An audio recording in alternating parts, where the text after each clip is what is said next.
টি-20 বিশ্বকাপের 33তম ম্যাচ বৃষ্টি এবং তারপর ভেজা মাঠের কারণে বাতিল হয়ে গেল।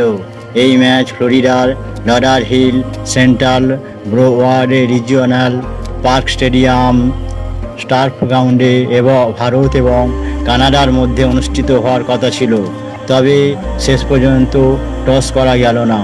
কানাডা ইতিমধ্যেই টুর্নামেন্ট থেকে ছিটকে গেছে। ভারতীয় দল পরের রাউন্ডে অর্থাৎ সুপার 8-এ জায়গা করে নিয়েছে। রোহিত শর্মা নেতৃত্বে খেলতে থাকা ভারতীয় দল এখন সুপার 8-এ আফগানিস্তানের বিরুদ্ধে প্রথম ম্যাচ খেলবে। গ্রুপ এতে ভারতীয় দল দুর্দান্ত পারফরমেন্স করেছে। টেবিলের শীর্ষে থেকে পরের রাউন্ডে গেল ভারত। প্রথম 3 ম্যাচ জিতে ভারত সুপার 8-এ যোগ্যতা অর্জন করেছে। একই সঙ্গে শেষ ম্যাচ বাতিল হওয়ায় 7 পয়েন্ট পেয়ে টেবিলে প্রথম স্থান অধিকার করেছে টিম ইন্ডিয়া। দ্বিতীয় স্থানে ছিল বিশ্বকাপের আয়োজক দেশ আমেরিকা। তারা 5 পয়েন্ট নিয়ে সুপার 8-এ জায়গা করে নিতে সফল হয়েছে। 33 ম্যাচের পর কানাডা 3 পয়েন্ট, পাকিস্তান 2 পয়েন্ট এবং আয়ারল্যান্ড 1 পয়েন্ট যথাক্রমে তৃতীয়, চতুর্থ ও পঞ্চম স্থানে রয়েছে। এই 3 দলই টুর্নামেন্টের বাইরে। ভারত প্রথম সুপার 8 ম্যাচ খেলতে চলেছে আফগানিস্তানের সঙ্গে।